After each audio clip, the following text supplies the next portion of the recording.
नमस्कार। आज हम एक दिलचस्प किताब पर चर्चा कर रहे हैं, बातों बातों में काम की बात।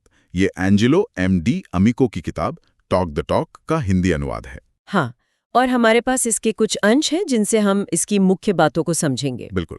तो ये किताब, इसका उद्देश्य क्या है? ये किस बारे में है? देखिए, ये किताब मूल रूप से तो मल्टी लेवल मार्केटिंग मतलब MLM वालों के लिए लिखी गई थी। अच्छा। पर अब जो इसका हिंदी अनुवाद आया है वो असल में किसी के लिए भी बहुत काम का है। मतलब जो भी व्यापार या बिक्री में है और अपनी बातचीत, अपनी समझाने की कला को बेहतर करना चाहता है। यानी पर्सुएशन स्किल्स। तो आज का हमारा लक्ष्य यही है कि इसमें जो मुख्य कम्युनिकेशन रणनीतियां हैं, जो तकनीकें हैं, उन्हें समझें। सही कहा। किताब का एक बड़ा आकर्षण ये है कि ये सिखाती है कि बातचीत को एक पावरफुल टूल कैसे बनाया जाए। हाँ, मैंने पढ़ा कि इसमें आपत्तियों से निपटने और बातचीत शुरू करने पर काफी जोर है और कुछ रेडी टू यूज स्क्रिप्ट्स भी हैं। बिल्कुल, यही इसकी खास बात है।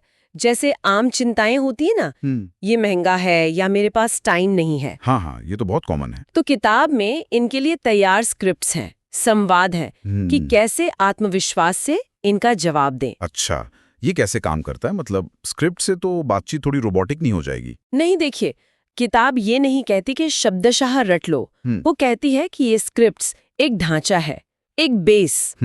जैसे कोई कहे महंगा है तो स्क्रिप्ट शायद कहेगी पहले मानिए उनकी बात को, कहिए हाँ मैं समझती हूँ, कीमत जरूर देखनी चाहिए। ठीक है। और इसीलिए देखते हैं कि लंबे समय में इसका क्या फायदा या वैल्यू है। तो ये आत्मविश्वास देता है, आपको ट्रैक पर रखता है। समझ गया।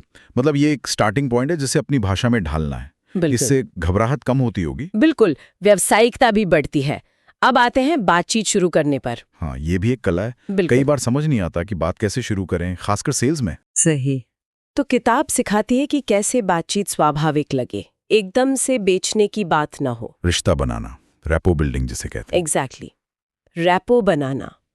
शायद किसी कॉमन इंटरेस्ट की बात करें या सामने वाले की किसी बात में सच्ची दिलचस्पी दिखाएं। मकसद है कि माहौल ऐसा बने कि आगे गहरी बात हो सके। मतलब सिर्फ बोलना नहीं, बल्कि जुड़ना। पहले कनेक्शन, फिर कन्वर्जन। सही है। अच्छा, और क्या सिखाती है किताब? संभावित ग्राहक कैसे पहचाने, इसमें भी मदद करती है? हाँ, ये भी एक जरूरी पॉइंट है। किताब बताती है कि उन संकेतों को कैसे पहचाने जिनसे पता चले कि कोई वाकई में इच्छुक है या सिर्फ मतलब यूं ही सुन रहा है, ताकि टाइम वेस्ट ना हो। बिल्कुल। सही सवाल पूछकर, उनकी प्रतिक्रियाएं समझकर आप क्वालिफाइड प्रोस्पेक्ट्स पहचान सकते हैं, अपनी एनर्जी सही जगह लगा सकते हैं। ये तो बहुत प्रैक्टिकल है। और अगर किसी की अपनी टीम है, जैसे सेल्स टीम या MLM नेटवर्क में? हाँ, टीम कम्युनिकेशन पर भी इसमें अच्छा खासा जोर है। उसके लिए क्या टिप्स हैं? टीम को मोटिवेटेड रखना भी तो एक चैलेंज है। जरूर।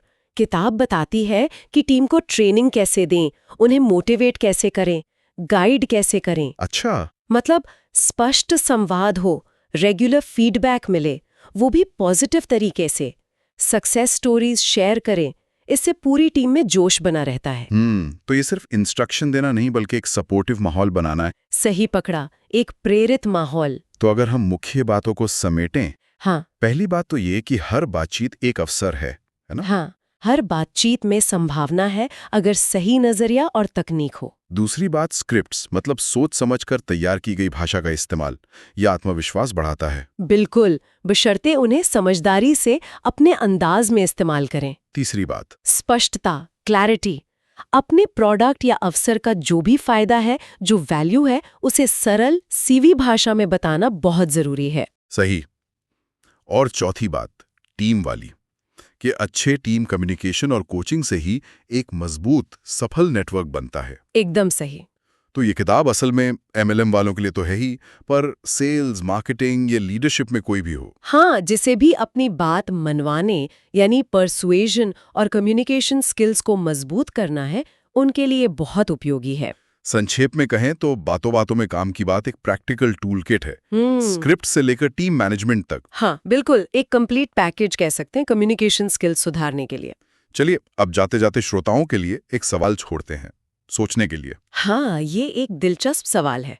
ये किताब और इसकी स्क्रिप्ट्स, जो शायद मूल रूप से एक अलग पश्चिमी संदर्भ में बनी होंगी, वो अलग-अलग भारतीय सांस्कृतिक या भाषाई माहौल में कितनी कारगर होंगी, क्या उन्हें यहाँ के हिसाब से, मतलब यहाँ की बारीकियों और रिवाजों के हिसाब से काफी बदलने की जरूरत पड़ेगी? ये सोचने वाली बात है, क्योंकि कल्चर का बहुत फर्क पड़ता है बातचीत के तरीके पर। बिल्कुल, तो इस पर अमल करते समय इस बात का ध्यान रखना जरूरी होगा।